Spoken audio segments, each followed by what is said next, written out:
welcome back to the Orthodox Christian Table. Today I thought I would share another recipe for you that is Lent friendly. Now this one is going to be geared more towards oil day, but I will also give you some options how you can make the dip. It's basically a hummus dip. We enjoy it throughout Lent and even the Nativity fast, and I make it here at home because I do always have chickpeas on hand.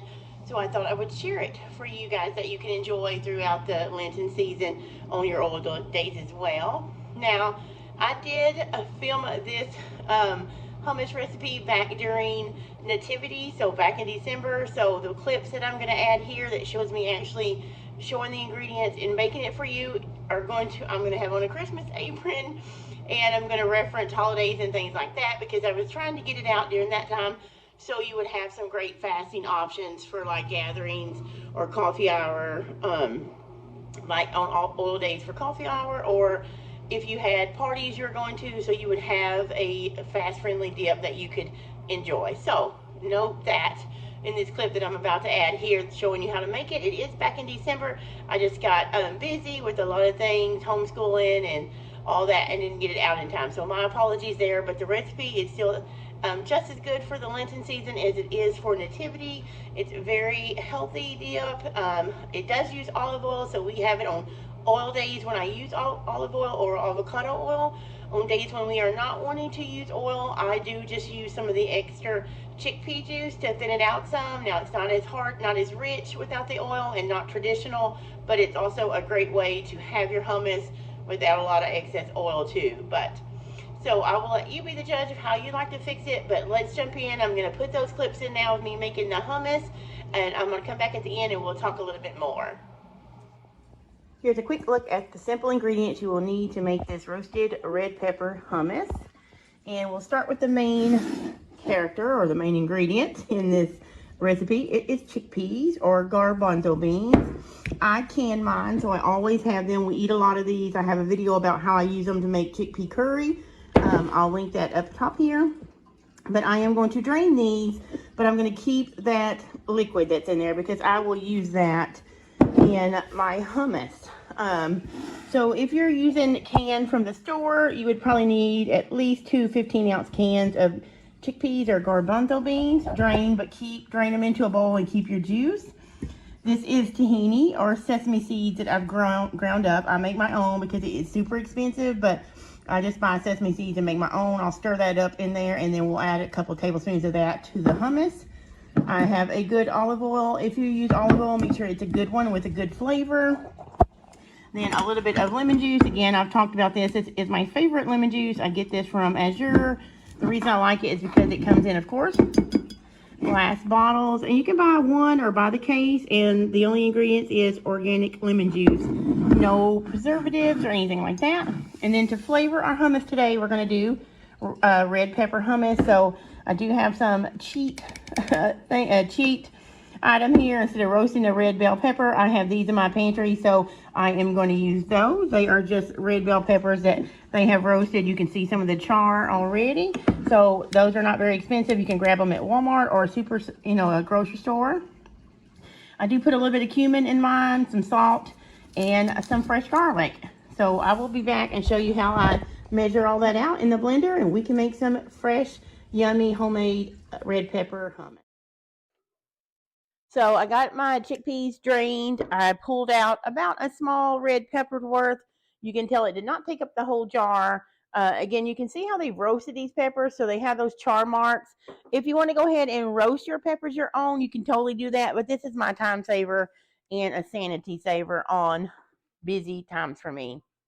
So I'm going to start my drained chickpeas. There still is a little bit of liquid in here because I didn't run it through a strainer, so I'm just going to pour those in. This is a Vitamix, so it needs a little bit of liquid down there to really take off anyway. So we'll do that. I'm going to go ahead and use a couple tablespoons of tahini, and I mean like these big spoons. The tahini really gives it a nice savory nuttiness. And if you had hummus before in the store, it most likely all has tahini in it. But I just like making my own. You can buy at the store on the close to the peanut butters and stuff like that, or maybe even close to the ethnic food aisle, like where the Indian food or Asian foods, in that area, you can usually find tahini if it's not near your peanut butters. But I just buy bulk sesame seeds and grind my own, and it's super easy. So after that, I'm going to go ahead and put in the roasted red pepper. And like I said, that's probably a small one, a small red pepper if you want to roast your own. And then I'm going to put in about a teaspoon of cumin. I'll have this recipe just typed out for you guys below. It's not on my blog. I haven't put it in there yet, but we eat it a lot. So I'll type it out for you. And I mostly eyeball it, but I can tell you a recipe that will get you a base recipe, and then you can adjust flavors as you need it. And so then I'm going to put in about a teaspoon of salt, maybe a half a teaspoon, because this is just a single batch. Yeah, there we go. That was just kosher salt. Then I'm going to put in about a tablespoon of lemon juice.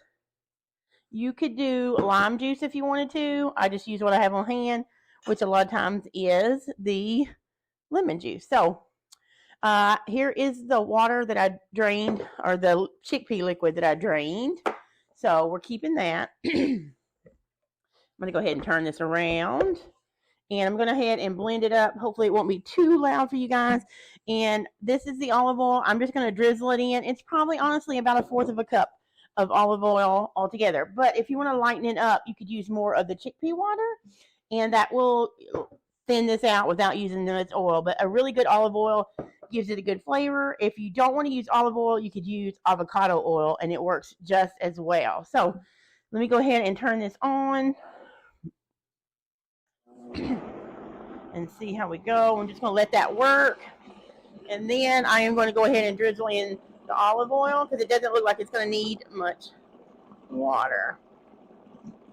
Like I said, about 1/4 of a cup of olive oil is what I'm going to start with. So now I'm going to turn this up just a little bit, guys. Hopefully it won't be too loud for you, and get it really smooth. You may like yours chunky. I like ours really smooth, so I'm going to go ahead and turn it up a little bit.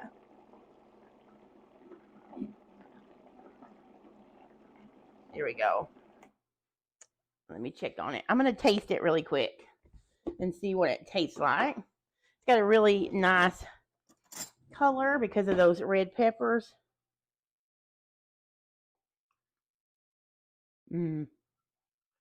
It's really good. Now, I do like the taste of the tahini. The tahini, it does have a really strong nuttiness. So you may want to start with a tablespoon and then go from there, because it is really strong. Excuse me.